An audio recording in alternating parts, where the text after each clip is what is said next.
Story now, more than 20 people are feared dead after a boat they were traveling on capsized on the Volta Lake at Sokpe, a suburb of DONKORKROM in the Afram Plains North District of the Eastern Region. The boat was said to be traveling across the lake from Jamani in the Iso-Jamine district to DONKORKROM, where it capsized following a violent windstorm on Thursday evening. Kofi Siao joins us with more. Kofi, tell us about the damage that has been caused now. Okay, so Daniel, the incident happened yesterday around 5 p.m. That is according to the assemblyman for the area. He is called Raphael. What he says is that they had information that some boat that was traveling from Germany in the Sojaman district to the DONKORKROM area capsized at a place called Sokpe in the DONKORKROM district. So they rushed to the place and they quickly put together a rescue team. And the rescue team, as I speak with you, have been working to get the people they believe have been, fall or drowned in the water. So they've been doing this since yesterday, and they've successfully been able to rescue one of them, but the rest have not yet been rescued. So this person who has been rescued, has he been speaking? Do we know anything more about the other people who were on the boat?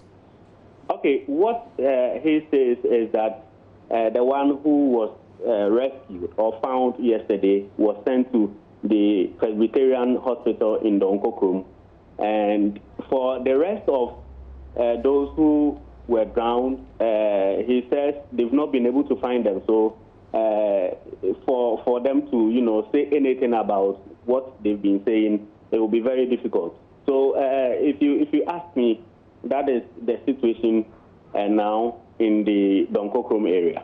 Kofi, thank you so much. Keep monitoring the situation. We'll come back to you when we have more.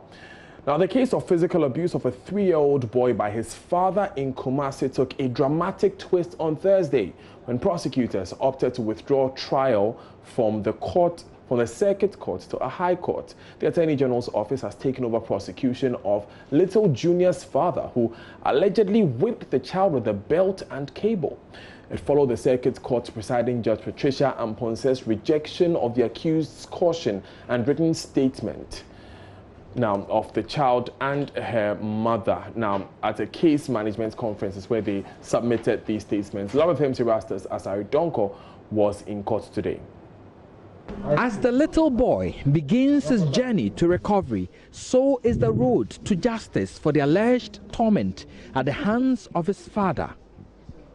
Ebenezer Osebunsu, who allegedly whipped him with a belt and cable wire, was granted bail in his first appearance in court, but is yet to meet the bail conditions. At the last in-camera case management conference, the caution statement of the accused, written statements of the victim and his mother were rejected by the presiding judge. The court also refused a request by the defense lawyer for psychiatric evaluation of the accused. Today's proceedings was very brief.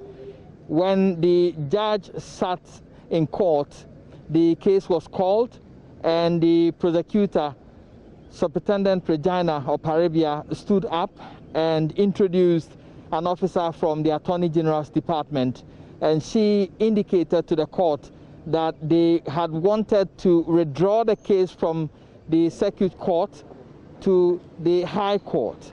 But then the counsel for the accused was not present in court today, so she wants a very short adjournment so that the counsel for the accused will be present and they will be able to move the case from the circuit court to the high court. The reason for withdrawing the case from the current court was not stated. So the judge granted her request and set an adjournment date from the 2nd of June for that to take place. Reporting for JoyNews, Erastus Asaredonko, Kumasi.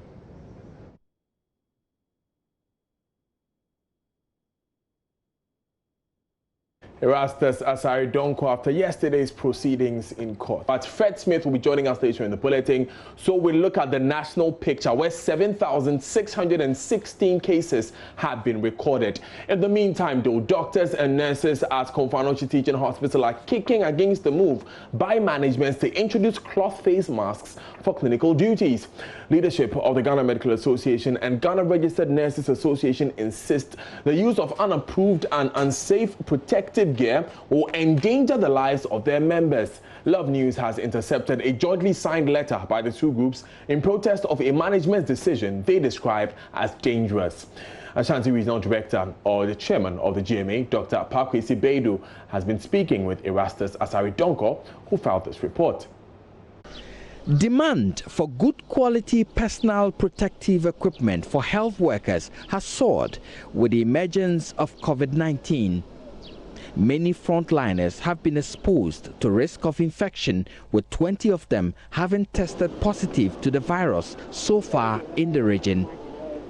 A letter dated 24th April 2020 by the Trauma and Orthopedic Directorate notified all clinical teams of availability of cloth masks, particularly for staff at low-risk COVID-19 areas of work.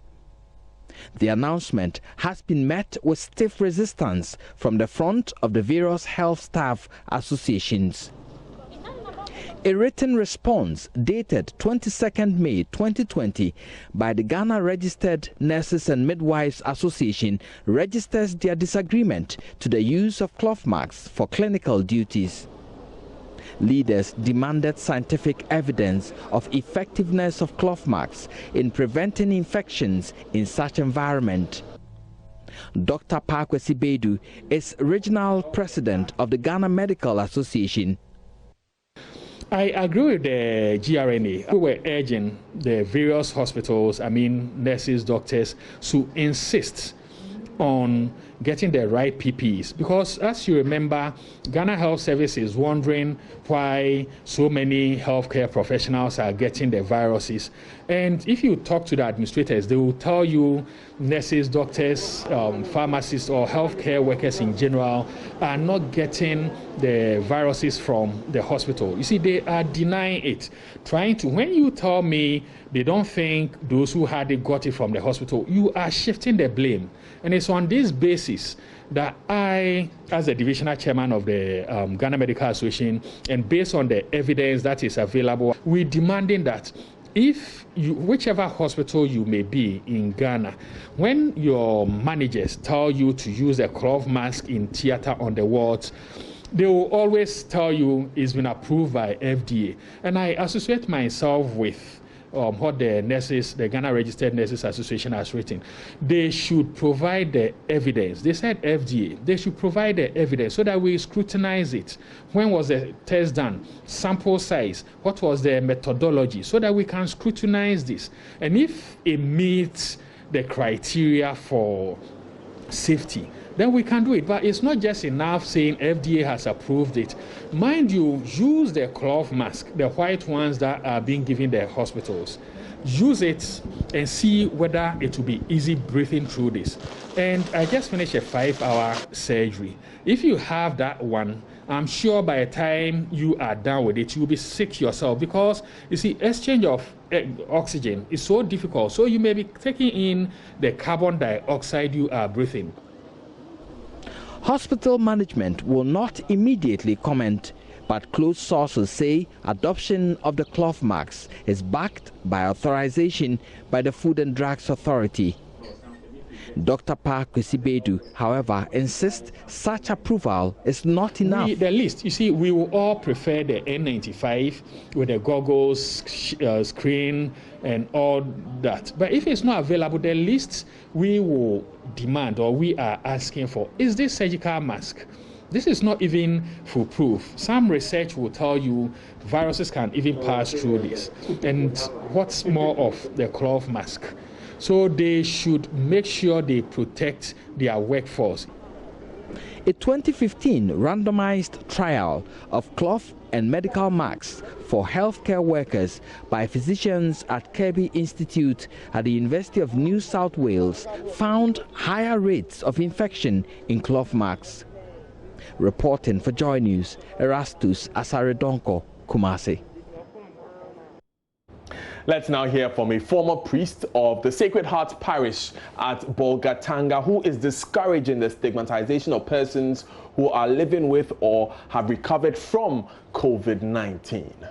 Thanks for staying with us. Now, the debate on whether the Electoral Commission should compile a new voter register still rages on. The Electoral Commission earlier this week served notice it will begin mass registration of Ghanaians in June, just 5 months away from the 2020 general elections. Many interest groups have kicked against the move, citing various reasons why the EC should rescind its decision, especially when the country still records COVID-19 cases. Some seasoned journalists, including Manasseh Azuri-Awuni, suggest the Electoral Commission does not have adequate time to be able to get a new role for the December 7 elections. They spoke to me on Prime Morning on the Joy Prime channel.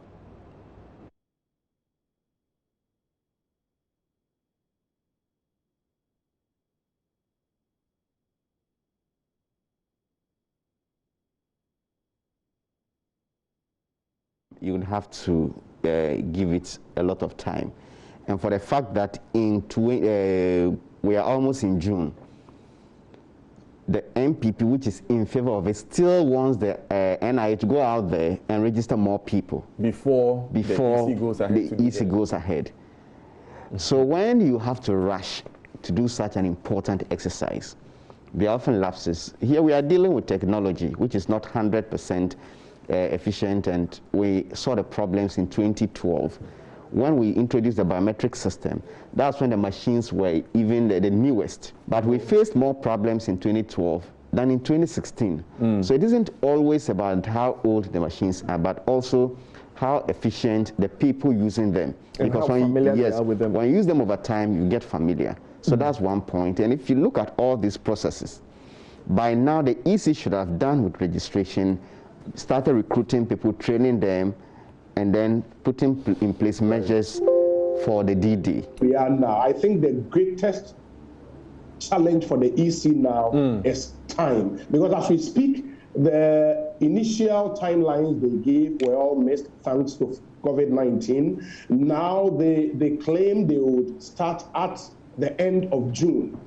That is not definite, you know. And then they would end by ending July. Again, not a very definite time. So it tells you that if the process does not begin at the end of June, what it means is that we would have to look at July.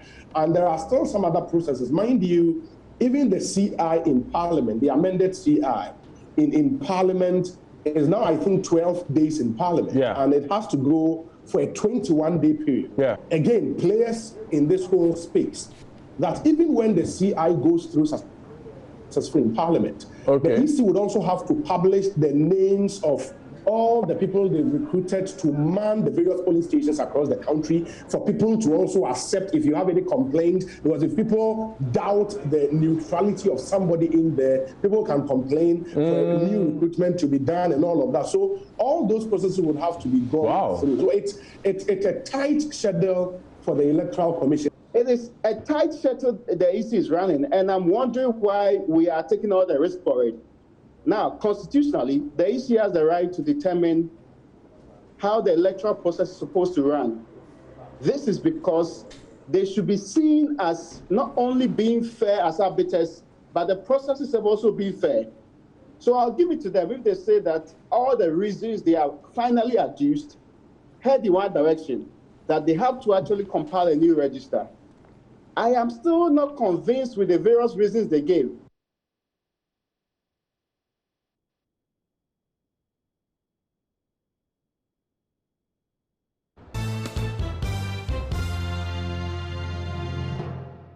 Hi everyone, good afternoon. Welcome to Business. My name is Darryl Kwao. Toyota says it has postponed assembling of its cars in the country until the coronavirus pandemic normalizes. The Japanese automaker was supposed to commence assembling of some of its cars locally as part of a broader company strategy.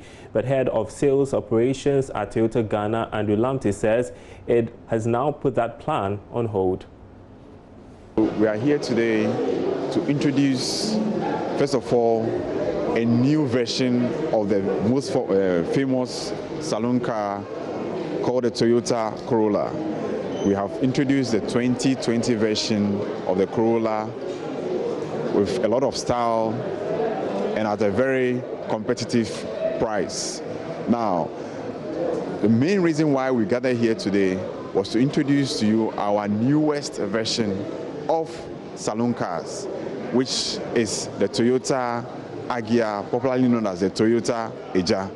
It is the father of all the A-segment vehicles, and Toyota Ghana is announcing the arrival of the Toyota Eja. That's basically why we're here. So the Toyota Eja is going for between 80 to 90,000. Now, what we say here is that we have some financial package for anybody who wants to pick one of these vehicles for whatever reason. And therefore, we want you to come to our showroom for us to have some discussions, and we can help you to pick one of these vehicles and use it for whatever purpose that you want.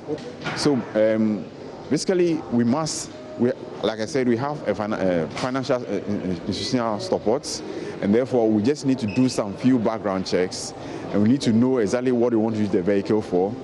What amount of money can you pay? Basically, we trust that you can pay a minimum of 30% of the value.